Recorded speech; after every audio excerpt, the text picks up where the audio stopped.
एक नजर डालते हैं हमारे वॉर रूम पर। किस तरह से आपको अलग अलग रीजन्स के नतीजे सामने देखने को मिलते रहेंगे, अलग अलग डिस्ट्रिक्ट्स में किस तरह से पार्टियां लीड कर रही हैं और कैसे कैसे वोट शेयर जो है वो बढ़ रहा है, कैसे कैसे तस्वीर बदल रही है। इस वॉर रूम के जरिए हम आप तक लगातार पहुंचाएंगे। पूर्णेंदु हमारे साथ है। पूर्णेंदु, आपसे समझना चाहेंगे, खासतौर पर अगर मध्य प्रदेश से हम शुरुआत करें, अलग अलग रीजन्स में अलग अलग नेताओं की पकड़ काफी ज्यादा है। ऐसे में शिवराज सिंह चौहान की बात करें, कमलनाथ की बात करें, ज्योतिरादित्य सिंधिया की बात करें, वो कौन कौन से रीजन्स होने वाले हैं जिन रीजन्स पर इन नेताओं की नजरें खासतौर पर टिकेंगी और सबसे ज्यादा जहां पर इन्होंने प्रचार किया है? देखिए विशाल, ये रीजन की अगर हम बात करें तो शिवराज ने अक्रॉस द स्टेट अपना एक छवि बनाई हुई है, उनकी लगभग हर रीजन पे पकड़ है।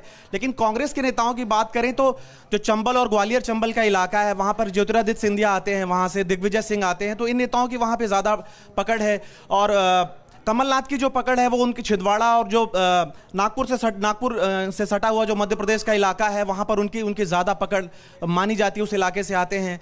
इसके अलावा आप अगर रीजन की बात करें तो बीजेपी का जो स्ट्रांग होल्ड एरिया है वो आप महाकौशल और मालवा, दो रीजन से बीजेपी बहुत स्ट्रांग है। और कांग्रेस की जो सबसे बड़ी चिंता है वो इन दो इलाकों से आती है, मालवा और महाकौशल। तो कांग्रेस का परफॉर्मेंस लगातार पिछले 3 चुनावों में इन इलाकों में अच्छा नहीं रहा है। कांग्रेस की जो उम्मीद है इस बार वो चंबल और ग्वालियर चंबल इलाके से है। बघेलखंड में उनका एक अच्छा परफॉर्मेंस रहा, अर्जुन सिंह वहां से आते रहे हैं और कांग्रेस की एक पकड़ मानी जाती है उस इलाके से, तो वहां पे वो उनकी उम्मीद है कि अपनी सीट टैली बढ़ाएंगे। इसके अलावा कांग्रेस इस बार उम्मीद कर रही है कि मालवा और महाकौशल जो बीजेपी का गढ़ माना जाता रहा है, वहां से वो सेंध लगाए और बेहतर सीटें लेके आए। और एग्जिट पोल के जो परिणाम भी इशारा कर रहे हैं कि कांग्रेस ने इस बार कमबैक किया है। हालांकि लड़ाई कड़ी मानी जा रही है, कांटे की लड़ाई मानी जा रही है, लेकिन कांग्रेस के नेताओं से अगर बात करें और बीजेपी के नेताओं से बात करें तो कांग्रेस के नेता थोड़े ज्यादा कॉन्फिडेंट नजर आ रहे हैं। बीजेपी थोड़े ज्यादा की मैं बात करूं, उमाकांत जी, मुझे ऐसा लग रहा है कि कांग्रेस के जो नेता हैं वो बहुत ज्यादा ही विश्वास में हैं, अति आत्मविश्वास में है। लेकिन मैं राजस्थान की पहले बात करना चाहूंगा।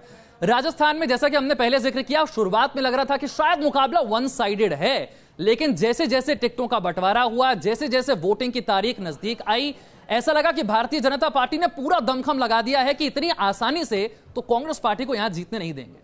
बिल्कुल, आपकी बात बिल्कुल सही है। बीजेपी ने पूरी ताकत झोंकी है, क्योंकि बीजेपी को पता है कि आगे दीवार पर क्या लिखा हुआ है। ये जो हिंदी हार्टलैंड के जो तीनों राज्यों के जो चुनाव हैं, ये उसके जो रिवाइवल प्लान है कांग्रेस पार्टी का, उसका पूरा एजेंडा है। और ये तय करेंगे, क्योंकि ये इन चुनाव की जो 3 राज्यों के चुनाव या 5 राज्यों के चुनाव, 3 राज्य तो हिंदी हार्टलैंड में है, वहाँ तेलंगाना में है और मिजोरम में, लेकिन 3 राज्य करो और मरो की लड़ाई है।